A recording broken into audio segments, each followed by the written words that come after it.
Hey guys, how you doing? Caesar here. It's been a while since I shot a video, and I really want to talk about something that's a little my pride and joy here, arcades.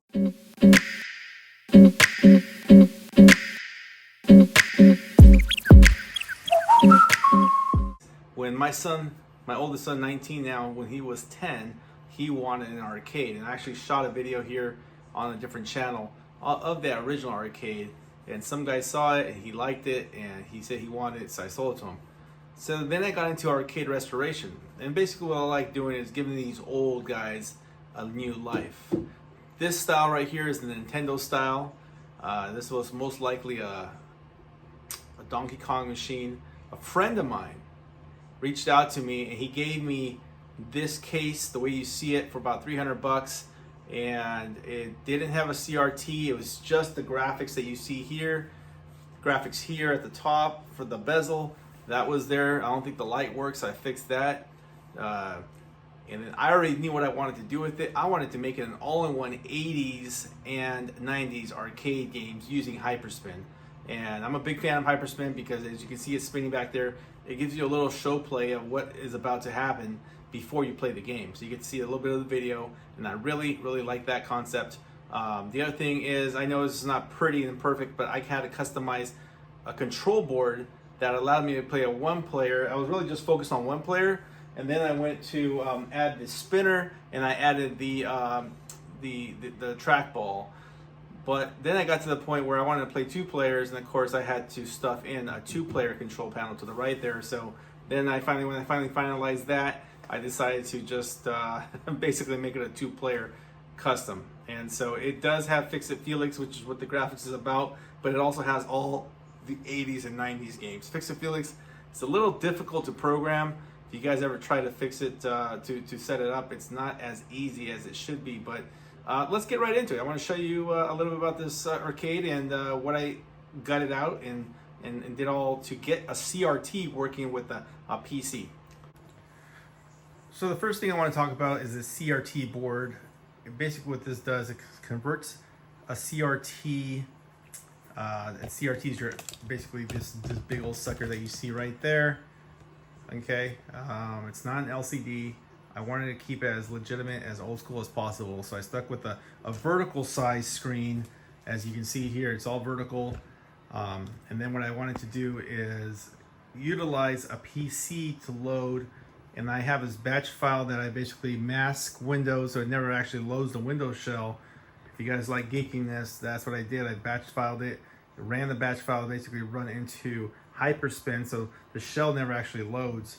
The other thing I did was this board here, as I mentioned, is what essentially controls the contrast. It controls the look of it all, and I have to constantly adjust it because it doesn't save its settings. That's the only gripe I have about this board. But let me show you some settings here on the board. So the far right button on my board gives me the vertical. I know it's crooked, but that's the way it is. It gives me my horizontal size, my vertical size. I can adjust the brightness, I can adjust the contrast, the hue, saturation, the flicker, the sharpness, and then if I want to make the OSD background, which is your text, either I believe white or black, and I just left it black because it's easier to see. Enough about that. That's basically just to adjust it. It's not that hard to put together. You just match up the colors of your CRT's RGB, red, green, and blue, right? Red, green, and blue, and then it matches to the board so that you can hook up a VGA. And then what else? The sound system I'm using, I believe it's the Logitech, and my volume control is actually sitting down at the bottom here. I have a wireless keyboard. I always love these for arcades, called the Logitech board. It's wireless. It's a K400 Plus if you want to look it up. And I just shut it off here when I'm not using it. And it's really cool to use for the arcade. I can control stuff here. As you can see, I'm going to increase the volume. And I can also control it here. Or I can control it from the arcade sticks here. Can also use a spinner, and that's a spinner right there. gives me a really good idea of having full control of my arcade. So if you guys don't know Hyperspin, you can skip by letters by holding it to the left. I'm in D's, I'm in C's now. So if I want to go to Tempest, let's just go to T's as an example. Hit the player 1 start, takes me to all the T's. And then I have to go down to TE.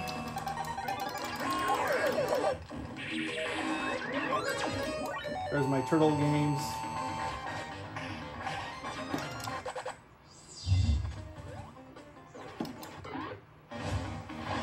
If you guys are a fan of Teenage Mutant Ninja Turtles, I know my kids are getting into it again, but that's what these are for. There's Tempest.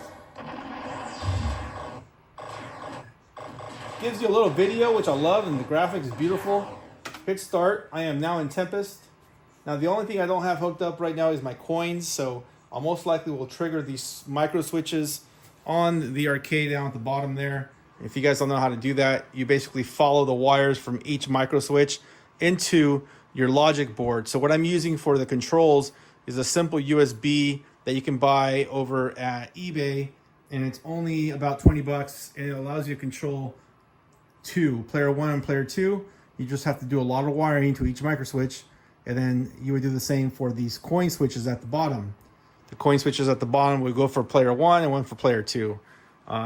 That's an option. I haven't done it because I actually just use a wireless keyboard to add quarters. So if I ever plan to put this inside a place that I want to make a few bucks, which I have not done, then that's what I'll do. But for now, this is just my home system, and I love it. Absolutely adore the bright colors that they came up with, the graphics here for Disney. If you guys don't know the story behind it, Fix-It-Felix appears to be an 80s game, as it says there, 1982, but it's just a replica of an 80s game machine. So let's go ahead and fire up Tempest with adding some quarters. I'm going to hit my number 5, and I'm going to hit start, and now I'm in game mode.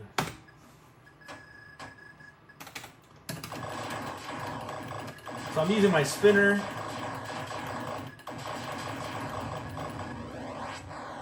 And these are a must for spinners. I mean, you got to have a spinner for these kind of games because of how quickly it moves. So you got to have a spinner because the joystick just won't work. So that's why I have a spinner on the control board.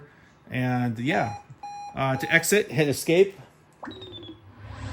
I think I have player 1, player 2, and then player 1, 2 as a combo. I haven't tested it yet though. Let's see.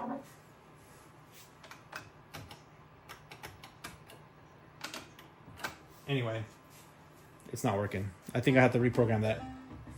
Ha, Three Stooges. True story. One of the little rascals actually used to own my house back in the days. All right, enough of this. That's cool. I'm gonna disconnect here, and then I'm gonna show you guys the graphics here. These are available online if you ever want to build one of these. I went full size as max as possible to make that look beautiful. I did both sides, took it to a print shop, and that is exactly how I did it. So there's the other side. So there we go. This is my Fix-It-Felix, guys. I saw one selling an auction for like $4,000 over at Captain's Auction, so I didn't want to buy that one and decided to build my own based off of the opportunity that showed up. Once you're in the industry, there's a small amount of people that actually work on these arcades. A lot of them get China boards. I am not a fan of the 600s and 1s, and I just don't like them personally because I like the ability to have all the different versions of the games. Before I let you guys go, though, I do want to talk about one last thing. Let's say you don't like Hyperspin. I mean, for your friends, you like the rotation, you're having a party, and it looks kind of cool because it's rotating through all these games. That's pretty cool, right? But let's say you go into any of these games. I'm in the game now. But then you decide, like, hey, I don't want to go through the whole menu. I actually want to load a different game. So what you can do is press Tab. Tab will take you right here. I'm just gonna mute you guys, mute the game for a while so it's not talking over, it's not playing over me. So once you go to Tab, you can actually go and search a selected new game, you have the option of going into modifying the input of this game, so you can change the controls. If you don't like the default controls, and input in general is basically the all-in-one. So if I go in here and I go to user interface and I want to create like a combo of buttons to do different things, I can do that all here, if that makes sense. So you can see here as an example, on-screen displays, Joy 1 tab.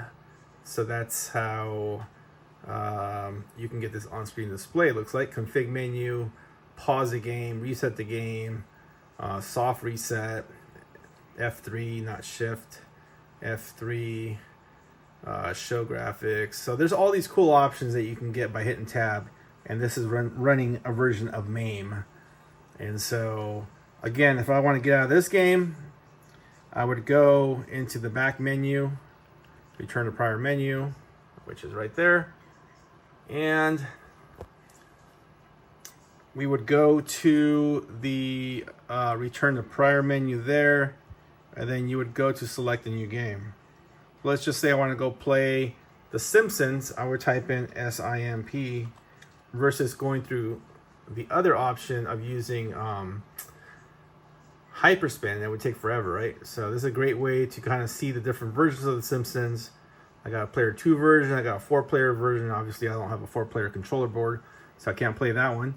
So let's just load up any of these. And once you press enter, it loads and it boots up the ROM, and you're good to go. I just love the look of the CRT. This video is not doing it justice because it looks better in person.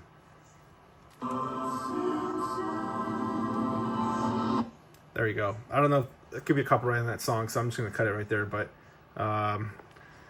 it looks kind of funky because it's a vertical screen, but honestly, this whole system was intended to be an 80s machine anyway. I've made a good chunk of arcades in my time, and I pretty much sold them all off. I only have a Barcade sit-down one and this one left. And I don't know if I ever get back into building them again because they take a lot of work, a lot of time. You know, you gotta take care of the carpentry, which is your wood, right? Make sure everything works button-wise, reprogram the buttons. The PC sits inside with the speakers, and I try to utilize the original speaker in this one here because it gives that reality feel, right? I don't know. I've always I don't like these arcade one-ups that you buy at Costco or wherever you're buying them at Best Buy, because it takes away to me from the real feeling of an arcade, which in this case is a Nintendo cabinet. And I had to find and go hunt for the original white strip there. I mean, this thing just came out better than I expected. So, not a super fan of my look for the arcade controller. I know a lot of people aren't either, but I'm okay with, as long as everything works button-wise. I'm just here to have a good time. I'm not looking to sell this one or flip it or anything like that. So this is my baby. Just wanted to share with you guys. Hope you guys enjoyed that video.